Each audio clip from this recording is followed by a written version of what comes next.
오늘은 경기도에 사는 닉네임 산들바람님이 보내주신 사연입니다. 안녕하세요. 저는 30대 후반 기혼 직장인입니다. 평소엔 이런 사연 보내는 분들 보면서 남일 같지 않다 생각만 했었는데 막상 제가 이런 일을 겪고 나니 누구한테 말도 못하고 혼자 끌어안고 있다가 이렇게 글을 적어봅니다. 누가 들으면 한심하다고 할 수도 있을 것 같은데 그래도 한 번쯤은 털어놓고 싶었어요. 저희 팀장님은 40 중반이고 몇 년 전에 이혼하셨다고 들었어요. 본인 입으로 직접 말한 건 아니고 다른 동료들 사이에서 떠도는 얘기로 알게 된 거라 정확한 사정은 모르고요. 회사에서는 늘 표정이 없고 말투도 딱딱한 분이세요. 회의 때마다 날카로운 질문을 던지는 스타일이라 저는 그 앞에서 늘 작아지는 기분이었습니다. 사적인 자리에서 마주치는 건 상상만 해도 불편할 정도였어요. 솔직히 말하면 회사에서 제일 피하고 싶은 사람 중 한 명이었습니다. 얼마 전에 회사에서 단체 등산을 가게 됐는데 그 공지를 본 순간부터 한숨이 나왔어요.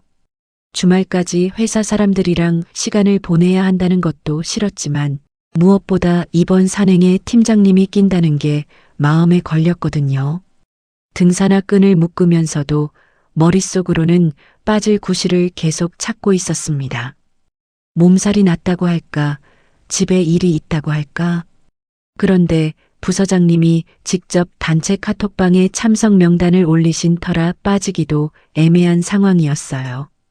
이미 전원 참석으로 못 박힌 분위기에서 혼자 빠지겠다고 했다가는 괜한 말이 나올 게 뻔했죠. 결국 배낭을 챙겨 매며 속으로 중얼거렸습니다. 그냥 적당히 따라갔다가 빨리 내려오자. 몇 시간만 버티면 되니까. 집을 나서기 전에 남편한테 등산 간다고 말하니까 남편은 신문을 보면서 별 생각 없이 조심해서 다녀오라고만 하더라고요. 평범한 토요일 아침이었고 그 순간엔 저한테도 그냥 귀찮은 회사 일정 하나였을 뿐이었습니다. 그게 나중에 이렇게까지 일이 커질 줄은 정말 몰랐어요. 집결지에 도착하니 팀원들이 하나둘 모여 있었습니다. 등산복을 갖춰 입은 사람들 사이로 평소 친하게 지내던 동료가 다가와서 오늘 날씨 좋다고 가볍게 인사를 건넸어요. 저는 어색하게 웃으며 맞장구 쳤습니다. 팀장님은 멀찍이 서서 휴대폰만 보고 있었는데 평소와 다름없이 무표정한 얼굴이었어요. 누구와도 말을 섞지 않고 혼자 서 있는 모습이 어쩐지 낯설지 않았습니다. 산행 초반에는 다들 함께 움직였습니다. 농담을 주고받는 사람들 사이에서 저는 묵묵히 발걸음만 옮겼어요. 평소 운동을 거의 안 하던 터라 30분도 채 지나지 않아 다리가 무거워지기 시작했습니다. 옆을 지나가던 동료가 괜찮냐고 물었는데 저는 애써 웃으며 천천히 가겠다고 손을 흔들었어요. 사실 숨이 턱까지 차올랐지만 체력 부족을 들키고 싶지 않았거든요. 그렇게 무리해서 조금씩 멀어지기 시작했습니다. 처음엔 잠깐 쉬었다 가면 따라잡을 수 있을 거라 생각했는데 한번 앉아서 숨을 고르고 나니 다리에 힘이 더 빠졌어요. 일행의 목소리가 점점 멀어지는 게 들렸고 저는 속으로 괜히 따라온다고 했다며 스스로를 탓했습니다. 평소에 운동 좀 해놨어야 했는데 하는 후회가 밀려왔죠. 그때 누군가 제 옆에 멈춰 섰는데 고개를 들어보니 팀장님이었어요. 표정 없는 얼굴로 저를 내려다보면서 짧게 괜찮아요? 하고 물으시더라고요. 저는 당황해서 얼른 일어서려다가 다리가 풀려서 다시 주저앉았습니다. 팀장님은 별다른 말 없이 제 배낭을 받아들고는 앞장서 걷던 사람들 쪽을 향해 먼저 올라가라고 소리치셨어요. 일행 중 누군가 알겠다고 손을 흔들었고 그렇게 사람들의 모습은 점점 능선 너머로 사라졌습니다. 저는 속으로 다급해졌어요. 굳이 팀장님이 남을 필요는 없었는데 단둘이 남게 된다는 사실이 너무 부담스러웠습니다.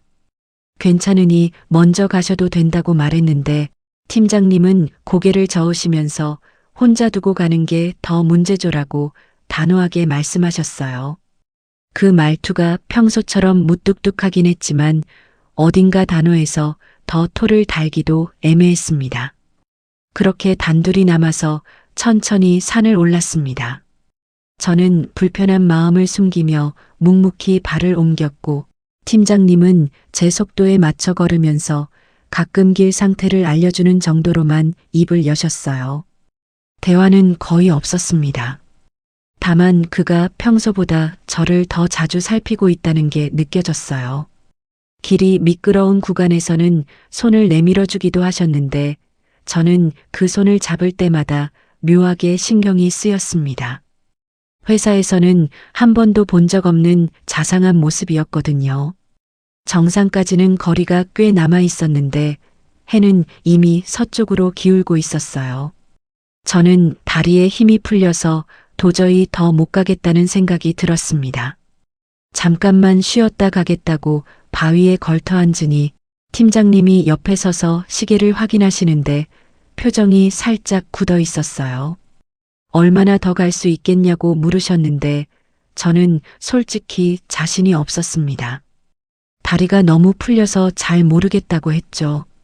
그 짧은 휴식 사이에 해는 생각보다 훨씬 빠르게 떨어졌습니다.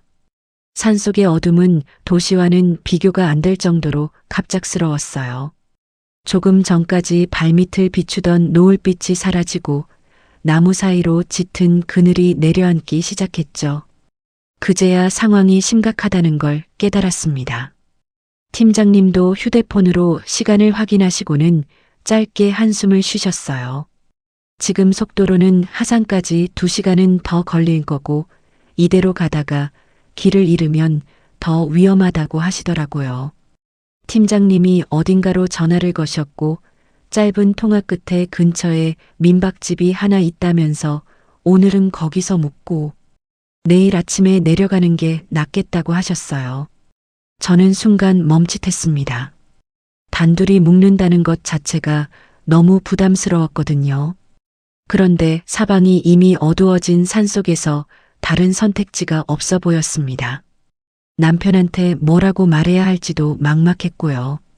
결국 떨리는 손으로 산행이 늦어져서 근처에서 하룻밤 자고 내려가게 됐다고 문자를 보냈는데 남편은 별일 아니라는 듯 조심하라는 답장만 짧게 보내왔습니다. 그 메시지를 보면서 이상하게 가슴이 답답해졌어요. 아직 아무 일도 일어나지 않았는데도 말이죠. 민박집까지 내려가는 길은 어둑한 산길이었습니다. 팀장님이 휴대폰 손전등을 켜서 앞을 비춰주셨고 저는 그 불빛을 따라 조심스럽게 발을 옮겼어요. 돌부리에 걸려 휘청거릴 때마다 팀장님이 재빨리 팔을 붙잡아 주셨는데 그때마다 저는 짧게 숨을 들이켰습니다. 단순한 부축이라는 걸 알면서도 그 손길에 자꾸 신경이 쓰이는 게 이상했어요. 민박집은 생각보다 가까웠습니다. 나무로 된 낡은 문을 열고 들어서니 주인 할머니가 늦은 손님을 받아주시면서 방을 안내해 주셨어요. 방은 하나뿐이었습니다. 저는 잠시 당황했는데 팀장님이 먼저 마루에서 자겠다고 하시더라고요. 저는 그러실 필요 없다고 했지만 내일 또 산을 타야 하니 방에서 제대로 쉬어야 한다며 단호하게 말씀하셨습니다. 저녁이라고 할 만한 게 마땅치 않아서 주인 할머니가 챙겨주신 라면과 김치로 간단히 끼니를 때웠어요. 작은 마루에 마주 앉아 라면을 먹는 동안 둘 다 별말이 없었습니다. 산 아래에서 올라오는 바람소리와 멀리서 들리는 풀벌레 소리만이 그 정적을 채웠어요. 평소 회사에서 마주칠 때보다 오히려 더 어색했습니다. 저는 괜히 라면 면발만 휘적거리며 시선을 피했어요. 식사를 마치고 그릇을 정리하는데 팀장님이 평상에 앉아서 캔커피 하나를 내밀며 주인 할머니가 주신 거라고 좀 마시라고 하셨습니다. 저는 고맙다고 말하며 받아들었어요. 차가운 캔의 표면이 손바닥에 닿으니까 묘하게 정신이 들더라고요. 우리는 그렇게 마루 끝에 나란히 앉아서 캄캄한 산을 바라봤습니다. 별이 도시에서 보던 것보다 훨씬 많고 또렷했어요. 한동안 말없이 캔커피만 홀짝이다가 제가 먼저 침묵을 깼습니다. 팀장님은 저한테 늘 좀 차가우셨잖아요. 오늘은 좀 다르시네요. 말을 꺼내고 나서 곧바로 후회가 밀려왔어요. 술도 안 마신 상태에서 괜한 말을 꺼낸 건가 싶었거든요. 하지만 이미 입 밖으로 나간 말은 주워 담을 수 없었습니다. 팀장님은 한참 동안 대답하지 않으셨어요. 캔을 손에 쥔 채 시선만 멀리 산등성이에 두고 계셨습니다. 저는 침묵이 길어질수록 더 불편해졌어요. 괜히 분위기를 망친 건 아닌가 싶어서 말을 돌리려던 참에 팀장님이 낮은 목소리로 작년에 있었던 계약서 사건을 기억하느냐고 물으셨습니다. 저는 순간 가슴이 철렁했어요. 작년에 제가 발주 수량을 잘못 기입해서 거래처에 그대로 전달됐고 한참 뒤에야 문제가 발견됐던 일이 있었거든요. 그때 윗선에서 책임자를 찾는 분위기였는데 결국 별다른 징계 없이 넘어갔던 기억이 있었습니다. 당시엔 그저 운이 좋았다고만 생각했었어요. 누군가 대신 처리해줬을 거라는 생각은 했지만 구체적으로 누구인지는 알 수 없었거든요. 그때 어떻게 해주신 거냐고 물으니까 팀장님이 산 쪽으로 시선을 돌리며 짧게 웃으셨어요. 본인이 그냥 자기 실수라고 보고서를 직접 정정해서 올렸다고 하시더라고요. 저는 말을 잃었습니다. 전혀 몰랐던 사실이었거든요. 그동안 마음속으로 팀장님을 원망한 적도 있었는데 그게 전부 오해였다는 걸 알게 되니까 머리가 멍해졌어요. 왜 그렇게까지 하셨냐고, 그거 잘못하면 팀장님 인사평가에도 영향 갈 수 있었던 일 아니냐고 물었습니다. 팀장님은 잠시 망설이다가 그때 제가 이미 다 망쳤다는 표정으로 떨면서 보고서 들고 왔던 게 마음에 걸렸다고 하시더라고요. 그런 얼굴 보고 가만히 있기가 어려웠다고요. 저는 그날을 떠올렸습니다.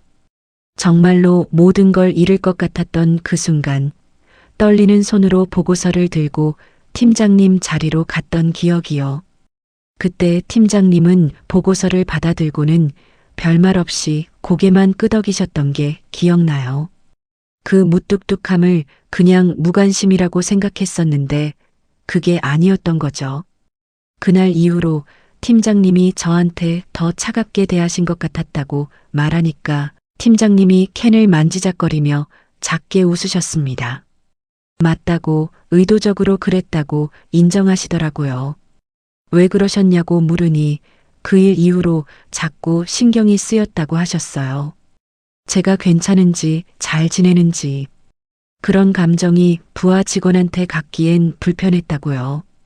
그래서 일부러 더 깐깐하게 굴면서 거리를 두려고 했다고, 잘해주면 자꾸 의지하게 되고 그러면 서로 피곤해진다고 생각했다고 솔직하게 말씀하셨습니다. 그 얘기를 듣고 나니 그동안 회사에서 그를 마주칠 때마다 느꼈던 위축감, 서운함, 가끔의 억울함까지 한꺼번에 떠올랐어요. 그 모든 감정의 뿌리가 사실은 전혀 다른 곳에 있었다는 게 마음을 어지럽혔습니다. 전혀 몰랐다고, 저는 그냥 팀장님이 저를 별로 안 좋게 보시는 줄 알았다고 솔직하게 말했어요. 팀장님이 저를 돌아보셨는데 어둠 속이었지만 평소와 다른 눈빛이라는 게 느껴졌습니다. 회사에서 보던 날카로운 눈빛이 아니라 어딘가 조심스럽고 부드러운 눈빛이었어요.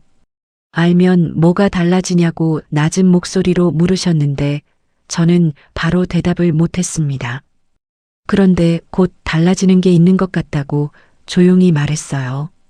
정적이 흐르는 사이 팀장님이 사실 오늘같이 남게 됐을 때 솔직히 좀 떨렸다고 털어놓으셨습니다.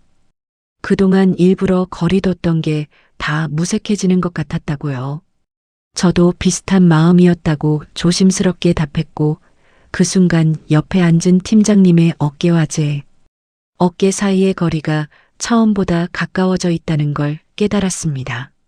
춥지 않냐고 물으셔서 솔직히 조금 춥다고 했더니 본인 겉옷을 벗어서 제 어깨에 걸쳐 주셨어요.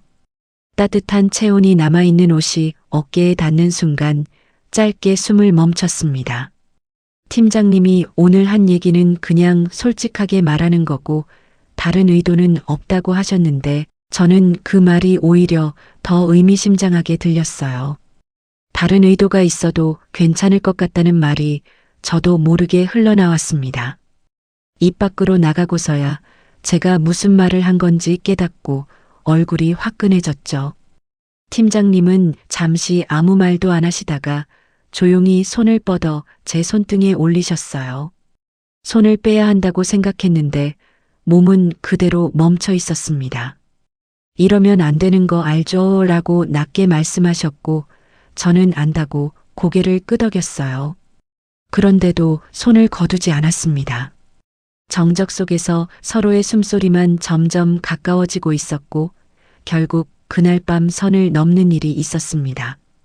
구체적으로 말씀드리긴 어렵지만 그동안 쌓여있던 모든 긴장과 오해, 말로 다 못한 감정들이 한꺼번에 터져나오는 것 같았다고만 말씀드릴게요.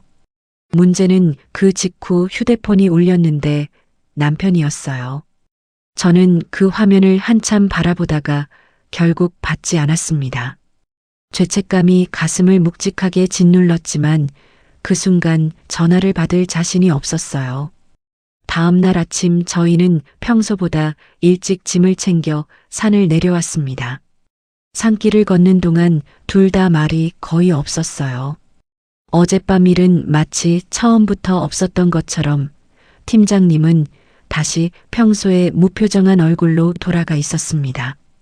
저도 애써 담담한 척했지만 속은 전혀 그렇지 못했어요. 집에 도착했을 때는 이미 늦은 오후였습니다.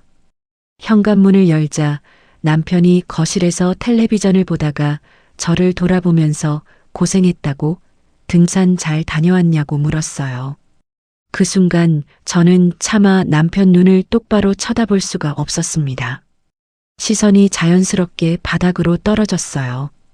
그냥 좀 힘들었다고 너무 피곤하다고 얼버무리고는 얼른 방으로 들어가 버렸습니다. 등 뒤로 남편 시선이 느껴지는 것 같아서 발걸음이 더 빨라졌어요. 그 후로 회사에서는 팀장님과 저 둘 다 아무 일 없었던 것처럼 행동하고 있습니다. 하지만 저는 눈이 마주칠 때마다 시선을 피하고 업무상 필요한 대화 외에는 말을 걸지 않으려고 애쓰고 있어요. 일부러 거리를 두는 제 모습을 팀장님도 모르지 않는 것 같습니다. 점심시간에 동료들과 식사를 할 때도 자꾸 팀장님 쪽으로 신경이 쓰이고 오후에 자료를 건네받다가 손끝이 살짝 스칠 때마다 심장이 이상하게 뜁니다. 동시에 남편 얼굴이 떠올라서 가슴이 답답해지고요. 이 감정을 어떻게 정리해야 할지, 이 회사를 계속 다닐 수 있을지조차 모르겠어서 요즘 그 생각만 하고 있습니다. 사연 잘 읽었습니다. 듣는 내내 마음이 좀 무거웠어요. 사연자님이 그동안 팀장님께 느꼈던 서운함의 이유를 알게 된 순간 마음이 흔들리는 것 자체는 인간적으로 충분히 이해가 갑니다. 누군가가 나를 위해 조용히 책임을 떠안고 있었다는 걸 알게 되면 그 사람을 다르게 보게 되는 건 자연스러운 감정이거든요. 그런데 그 감정과 거기서 한 걸음 더 나아가 선을 넘는 건 사실 다른 문제예요. 그 경계를 넘은 순간부터는 단순히 마음이 흔들렸다는 걸로 설명이 안 되는 부분이 생기죠. 사연자님도 그걸 알고 계시기 때문에 지금 이렇게 죄책감과 혼란 속에 있는 거라고 생각합니다. 지금 느끼시는 죄책감은 외면하지 않으셨으면 좋겠어요. 그 감정을 무시하고 그냥 덮어버리면 나중에 더 곪을 수 있거든요. 남편분과의 관계도 팀장님과의 관계도 지금처럼 어설프게 모른 척하는 채로는 오래 가기 어려울 것 같습니다. 다만 지금 당장 회사를 그만두거나 모든 걸 결정해버리기보다는 본인 감정이 정확히 뭔지 먼저 차분히 들여다보는 시간이 필요하지 않을까 싶어요. 그게 정말 그 사람에 대한 마음인지 아니면 오랫동안 쌓여있던 외로움이나 결혼 생활에서 채워지지 않던 부분이 그 순간 터진 건지 이 두 가지는 전혀 다른 이야기니까요. 여러분은 이 사연 어떻게 보셨나요? 사연자님이 지금 느끼는 죄책감과 혼란, 앞으로 어떻게 풀어가야 할지 댓글로 의견 남겨주시면 좋겠습니다.